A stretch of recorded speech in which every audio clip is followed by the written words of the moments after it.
రోజున మన హెడ్లైన్స్. సినీ నటి సీత తల్లి కన్నుమూత. నేడు Game Changer pre release event. కెనడాలో పుష్ప 2 ఆల్ టైమ్ రికార్డు సృష్టించిన గేమ్ చేంజర్ ట్రైలర్. బ్రాహ్మిణికి హీరోయిన్ గా ఆఫర్.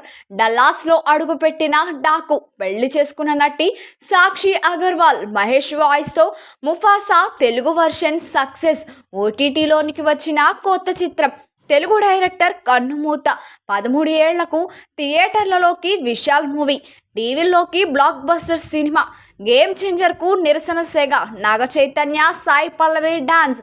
ఇంటర్ నుంచే అతడితో డేటింగ్ అంటున్న కీర్తి సురేష్.